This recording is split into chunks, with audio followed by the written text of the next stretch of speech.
Little pony snoot.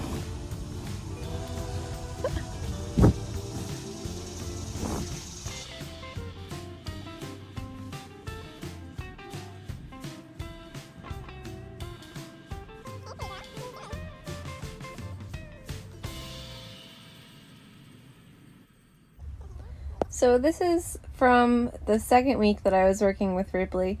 I had just sat down in her pen during my lunch break. I was just sticking my hand out, trying to see if she'd come towards me. And I was actually pretty surprised by how curious she was. You can see how close she's getting to me, just of her own free will. It's kind of fun to look back on this because I forgot how squirrely she used to be. So this is later that same day when I actually started to do a little bit more with her. This is probably a couple days after my last video. I wasn't very good at recording every single session. So here you can see me walking up to her, and her sniffing my hand, and I'm coming in at her shoulder, which she's fairly comfortable with at this point. As you can see, she's come pretty far since our last session. There's no lead rope on, and I can still come up to her. And right now you see me preparing to put the lead rope on, which I have in my hand. So I have to go pretty slow, jiggle the halter a little bit, make sure she's comfortable. Still no sudden movements. I have to go pretty slow up towards her head. And you can see that I'm really only bringing one hand up towards her face at a time. And we'll just do this a couple of times, get her used to my hand being up there before I try to put the lead rope on. And there I go, and I put the line on, and she's pretty good. I scare her just a little bit, pulling that rope up into my hand. And then I go back to her shoulder, give her some pets so she's comfortable. And now I'm going to start swinging the rope over her back just to get her used to being touched all over her body with something that's a little bit lower risk than my hand.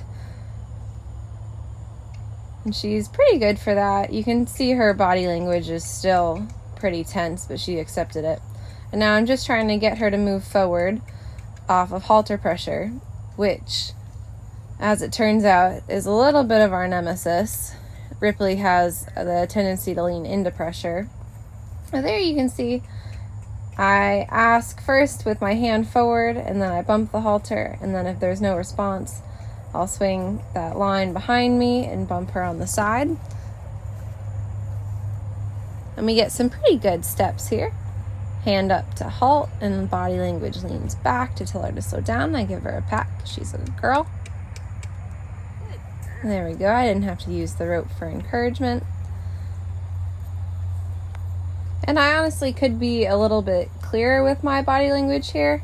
So you'll notice sometimes I cluck quite a bit before I ever actually give reinforcement to the aid. It's not always the most conducive, as you want them to move off your first click. And if you click a bunch of times and then reinforce the aid, they don't quite get the idea to move off a single click. And here she's just being a little bit sticky, and I'm trying to flick her with the rope just to get her to move off the pressure. And as soon as she takes a single step forward, I take all pressure off the halter just to help her understand that pressure on the halter means go forward.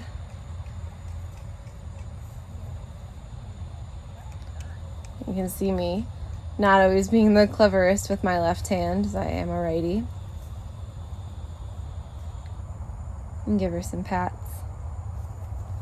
And now we're going to try to go to the right, which was definitely a little more sticky than going to the left.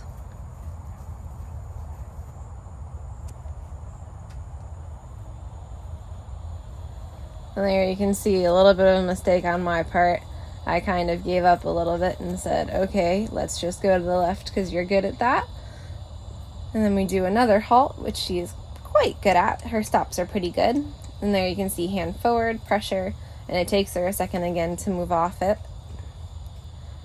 And then just a little flick to encourage her to go forward. Got some really good steps right there. And you can see she's being less sticky. I probably could have had her go forward for a few more steps before I asked for that halt.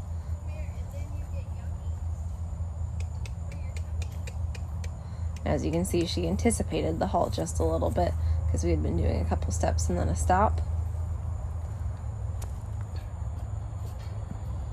And now I'm grabbing a brush, just moving her into the frame a little bit more. Let her give the brush a smell. And then I go and I start at her shoulder where she's the most comfortable being touched. And I'll try to work my way back a little bit. And you can't really tell from this video, the lighting's a bit rough, but she was shedding quite a bit. So I just wanted to knock some of that hair off, make her a little more comfortable.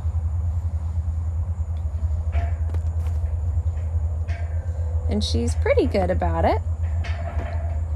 You can see her ears listening to me, making sure I'm not doing anything too suspicious. And here I'm going to start running my hand down her forearm. And it's the very start of introducing her to picking up her feet. And there I give her just a second to process. I probably could have given her a little bit longer. And we'll go back and we'll try it again, holding my hand there for just a little bit longer this time.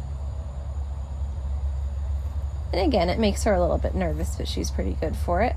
And then we'll switch sides and do more or less the same thing. Start out with the brush on her shoulder, and then bring the brush a little bit further back.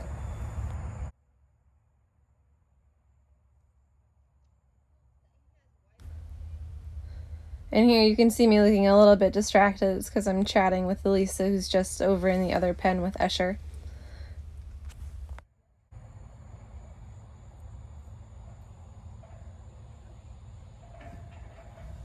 And I spend a little bit longer brushing this side because she's a little bit more uncomfortable with me on this side. Just want to get her used to it.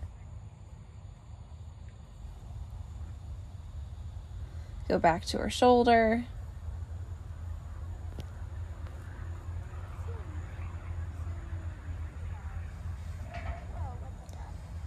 And you can see I moved just a little quickly. She got a little bit nervous, but she didn't do too much. And now I'm going to introduce the same thing with touching her forearm. And you can see on this side she is a little bit more wary of my hand going down closer to her girth area. You were distracted by you, so he didn't notice that my hand had ventured to the leg. So I'll do it a couple of times until she's comfortable with it. And I try not to linger there for too long. And she's being pretty good about it. It does make her a little bit nervous, but she's not reacting over much.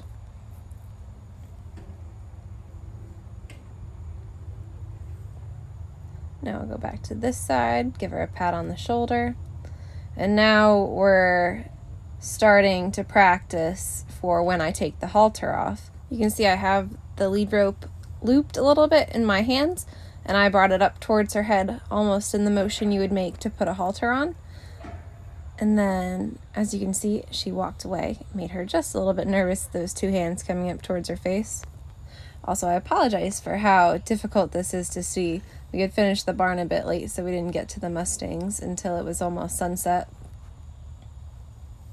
So you can't see really what I'm doing here because her back is to the camera, but I'm doing the same thing, the lead rope in two hands with a little loop, sort of an arch between the two, coming up towards her face, just to get her used to seeing a rope like that by her head, in the hopes that I will get to take this halter off.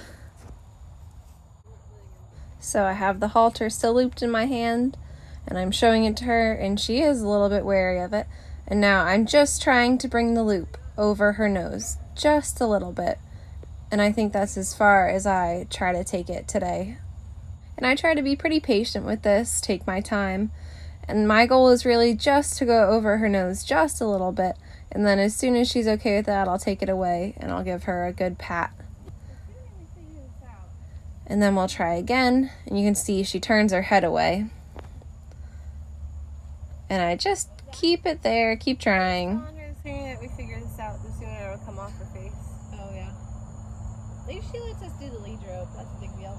Sometimes it takes a while for the halter. The one thing we can start doing is to get another halter Put it like over.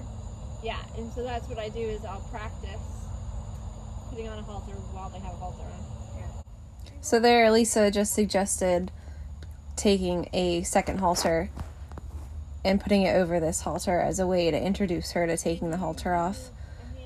I'm really quite lucky to have Elisa helping me, as this is my first Mustang, and I would definitely be a little bit clueless if I was doing this by myself. So it's really getting too dark for you to see what's happening, but I only kept working with Ripley for another minute and a half, and we did more or less the same thing that we'd been working on with the rope over her nose. I was pretty pleased about where we stopped, so I'm going to cut the video off now because it gets quite dark and you really can't see anything. So thanks for watching, and if you have any questions, drop them in the comments and I'll do my best to answer them.